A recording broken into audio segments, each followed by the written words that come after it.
When it comes to those impulse purchases, we're all guilty of it. When you get to the register and you see candy there, you see gum, you see gift cards, you see soda or pop. These are the impulse purchases that are outside of the budget, and they are costing you about $2,000 a year. That is right, guys. According to CNBC, it is roughly $2,000 that people are spending on impulse purchases that are not in the budget, that are not planned for. So of course, we're going to cover that in this video. Now, first of all, guys, what is an impulse purchase? It is a unplanned and spontaneous purchase. That is really straightforward. There are a couple nuances to that. There are a couple variations that we're going to look at. Number one being the pure impulse buy. That is right, guys. This is the easiest, and this is those low dollar items or low cost items that really drive up an average bill. This is your candy bars. This is the gift cards. This is the soda at checkout. There's a reason that when you see it, it triggers something in your brain to have that sudden craving that you need to get a Snickers bar, that you want to pick out the York peppermint patty.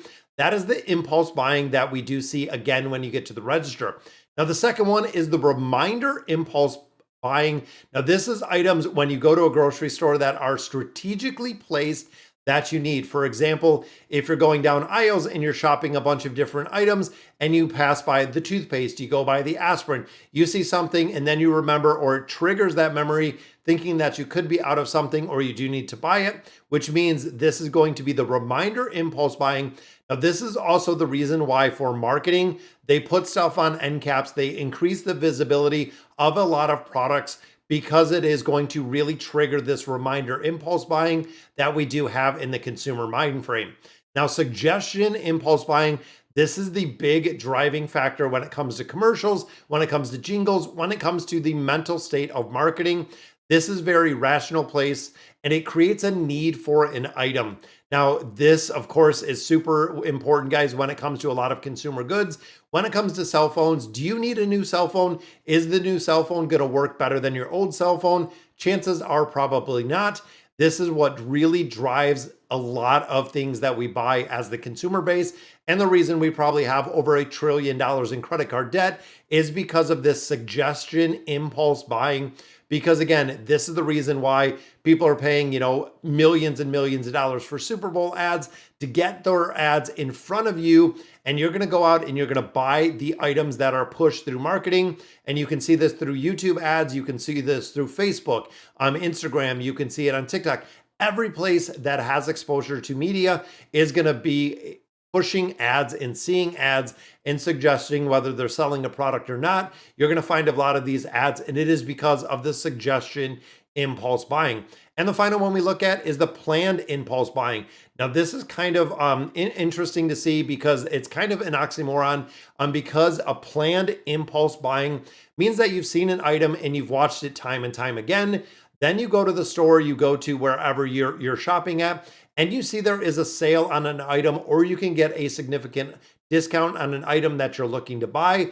You are going to pick it up. Now, you had planned to buy this item anyways, but the impulse factor really comes in when you find that item that is at a discounted rate.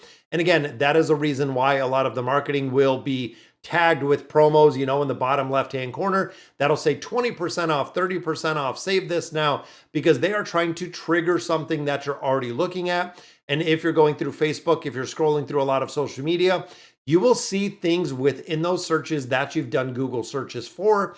You will see, again, this is really specific, targeted, planned marketing, where if I've done research, for instance, in new pots and pans that we're looking at, I'm starting to see them in a bunch of social media that is really tied together with Google searches, with YouTube, with Facebook, everything kind of tied together in making a perfect bow and trying to really push me towards doing that planned impulse purchase. So why do we impulse purchase, or what is really the reason? Is because it is instant gratification, guys. Again, when you're doing checkout, it makes you happy to buy things. This is dopamine, which of course is a chemical reaction. This is the reason why people love shopping. It is almost the same thrill for some people that are on or going to roller coasters, theme parks, things of that nature. It is the same thing when we get texts from friends, when we see positive likes and shares on social media. It is literally the same thing, but it also can be very, very overused, which we're seeing a lot of times now with social media. Now, of course, the other big thing with impulse buying is that you think you're getting a deal or you're getting a sale, and it really pushes you to really get the product and service. This is also tied to free shipping, guys. The thought that people are getting something free, you're getting free shipping if you order of a certain amount, you will go ahead and dump more items in your cart and buy stuff above and beyond just to save on shipping. You might spend an extra $30 on items to save your $12 on shipping. And the logic is, well, I needed that item or I could use that item in the future because I did get that free shipping. Now, also there's external pressure, guys. This is the purchasing habits. This is keeping up with the Joneses. This is making sure that you have the best stuff. Big again, social media presence, being the fancy, looking at the new cars, looking at the new clothes, making sure that you're keeping up with the Joneses. So how can you cut this off, guys? And how can you stop the impulse buying, which again attributes to about $2,000 in debt every single year? Really looking to cut back. But before we do, guys, go ahead and subscribe to the channel. Let me know in the comments what you guys think, and we will get back into this. Now, first of all, guys, creating a budget. There's never a video that I'm not going to talk about creating a budget. Really creating a budget and tracking your expenses is going to not only identify the impulse purchases that you have, is that if you're going to the shopping list, you create a list, you have 10 items on your shopping list, you come back with 13, there is something that you overspent and there is something that you actually bought. Now, the impulse spending is broken down and roughly it is $150 to $170 per month that people are spending on impulse purchases.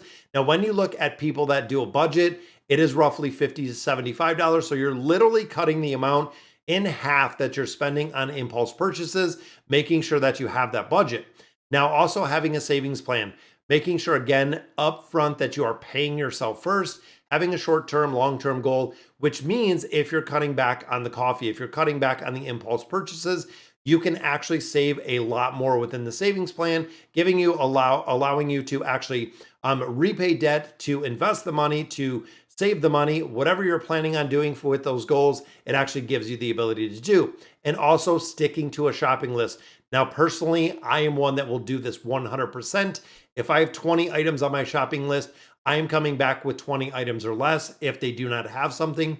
I do not substitute my shopping list. I know exactly what I'm going in. I check the coupons, I check the discounts, I check the locations that I'm buying it to make sure that I'm saving the most. And I do not impulse buy at all, guys. It is something that I've really put outside of my brain. I don't pick up the drinks. I don't pick up the snacks, the candy bars, any of that at checkout, because I know that it is really a trigger and they place the items so people actually get triggered to go ahead and do that.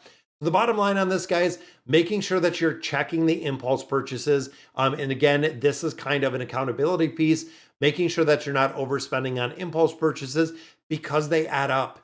When you look at a $2 candy bar, if you go to the grocery store once a week, twice a week, 2, 4, 6, 8, that's right, you're spending $10 or $15. These are the individuals that don't have any money for an emergency fund, that are living paycheck to paycheck. You really have to make a budget. You got to stick with it, and you have to figure out exactly where you can cut within that budget to live within your means, which again, we've kind of covered before. That'll do it for today's video, guys, and I'll catch you in the next one.